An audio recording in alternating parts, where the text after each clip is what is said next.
Aye, we have to permanently remove the left testicle. I'll still be able to have sex. Aye. Might take a couple of weeks. But you will regain full sexual function. As in? As in, unable to father children in the natural way. Today, we will be summarizing an Australian film called Not Suitable for Children. Spoiler alert, watch out and take care. The scene opens up at a wild, boozy house party. We're introduced to our protagonist, Jonah, a scruffy, hedonistic man in his 20s. He lives in a shared rundown house in the inner city with his roommates Gus and Stevie. Together, they used to throw such house parties every week. At one such party, the power goes out because Jonah has forgotten to pay his electric bill. It was his third and final notice. Under such grim circumstances, the trio decided to announce that the party was over. But thanks to Jonah's clever move and his neighbors' support, the party was back on track. Jonah managed to convince him at the last minute to provide the party with an electricity supply in exchange for $500 and a bottle of vodka. The loud music, marijuana, and alcohol were back on the front seat, with the background filled with color-changing red and green lights. Insatiable party animal Jonah, living the high life, called out for the party to continue till lunchtime. Music shook the window panes and the trio bounced to the beat. It was the moment of their life. At the party, Jonah met his casual sex partner and stalker, Becky. They retreat to his room to spend some intimate moments together. They were totally into each other when Becky noticed a lump on Jonah's testicles. Jonah, who has spent his entire life around partying and casual sex, suddenly finds himself contemplating his mortality. The next day, at the doctor's clinic, after a regular checkup, the doctor reveals that Jonah has testicular cancer. The good news is the cancer is in its very primal stage and Jonah is supposed to get 100% recovery after the surgery. Jonah feels relieved after listening to his words. But there is some bad news awaiting him too. The doctor continues talking about the report. To stop the spread of cancer to other parts of his body, they have to remove one of his testicles in time. So, the treatment will render him infertile, ending any hope he may have had of being a father. The doctor suggests that Jonah uses a sperm bank in case he would like to have children after the operation. Jonah agrees and finishes all the procedures for the same. When Stevie returns home after work, Gus informs him about Jonah's condition. Stevie asks him to inform his sister about this condition. In such a situation, the trio realizes that they have a party scheduled for the coming Friday. Jonah allows them to keep the date unchanged, not wanting to explain his condition to partygoers. The next day, Jonah went to meet his ex-girlfriend Ava, but came back home without talking to her. Jonah wanted to share the news with her, but didn't get the courage to do so. They had broken up 6 months back and were on a no-contact for 6 months rule. In the meantime, Jonah receives a call from the sperm bank and goes in for a meeting. The nurse explains that Jonah falls into a small percentage of men whose sperms cannot be frozen because of biological complications. Robbed of the only chance to start a family in the future, a potent paternal instinct inside him kicks in that narrows his focus to a pinpoint. Finding a woman willing to bear his child before the life-saving operation renders him infertile. At this point, Jonah began the strenuous and awkward journey of finding a woman to carry his child. With the surgery mere weeks away, Jonah starts scrolling through his contracts to find the perfect match. He starts with Ava. He meets her up in a local coffee house. Ava is disgusted with Jonah for contacting her before 6 months. So, he cuts her up from the list. Next up, he tries to convince Becky to help him become a father. But she rejects him after claiming that she never thought of her and Jonah as a couple. Clearly, his attempts didn't go very well. But there is a catch. Jonah didn't tell the girls about having testicular cancer. Maybe he didn't want to show them that he was desperate to become a father. Jonah goes back to the doctor to ask for more time. He managed to move his operation to 3 weeks later. His once insatiable appetite for living the high life and partying till lunchtime has fallen next to this overriding desire to make a teeny-tiny part of himself within the limited time frame. All that matters to him is that he becomes a father by any possible means. Meanwhile, Gus and Jonah realize that hosting parties could be their job. They remember the time the trio managed to continue with the party after the power went out. Back then, even the guests pitched in to help pay. Gus realized that the three of them could make a weekly salary from hosting a party. The idea turns out to be successful.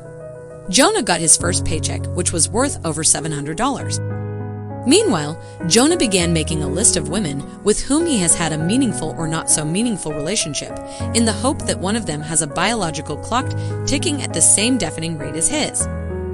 In the meantime, his housemate, Gus, who remains resolutely opposed to helping and assisting Jonah in this immoral quest, takes out a list of all the girls who have ever come in contact with Jonah.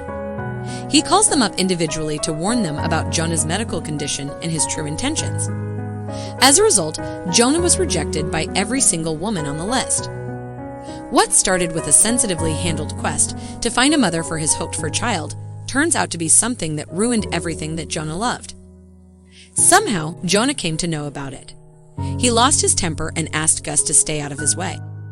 Stevie suggests adoption and Jonah looks into it, but soon figures out that in order to be a candidate for adoption you must have a clean health record, and Jonah has cancer written all over his application. After having no luck, Stevie suggests Jonah try an arrangement with a woman. She tells him about a lesbian couple who works in her office. They were looking into sperm donation. To help Jonah, Stevie sets them up for a meeting.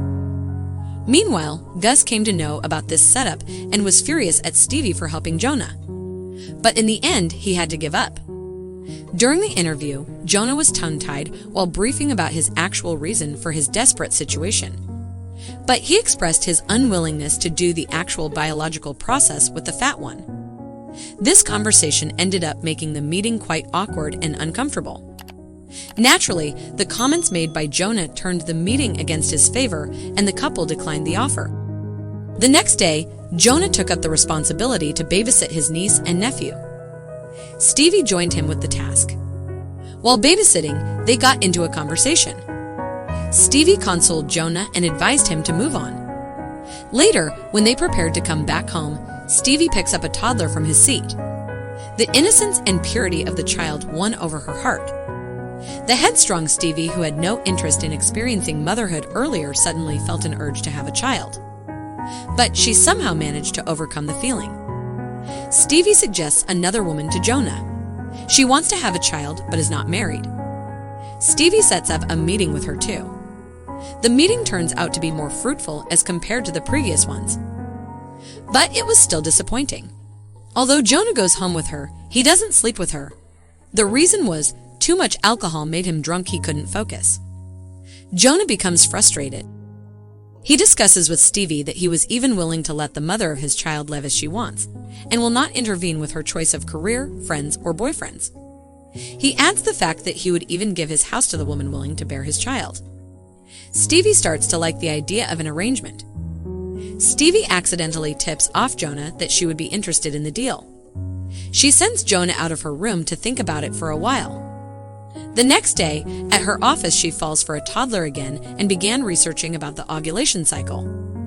At the weekend party, Stevie stays in her room with the excuse that she was suffering from a migraine. Jonah calls her up and tells her that he would give her anything if she would carry the child.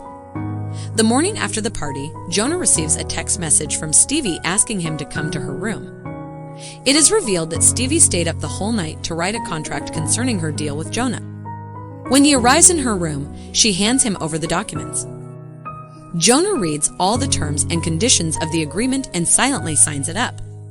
Stevie informs him that they have a 4-day window that Stevie should be ovulating in before her periods kick in. They book a room at a cheap motel for the 4 days, with the final being 2 days before Jonah's operation. They plan for performing artificial sex because Stevie doesn't want to have actual sex with her best friend, fearing that it would ruin their relationship. But back at the motel, when practicing a mock demonstration of the actual process, Jonah accidentally breaks the syringe. They go to the pharmacy but find all the shops closed. Stevie suggests waiting for another day, but Jonah gets frustrated.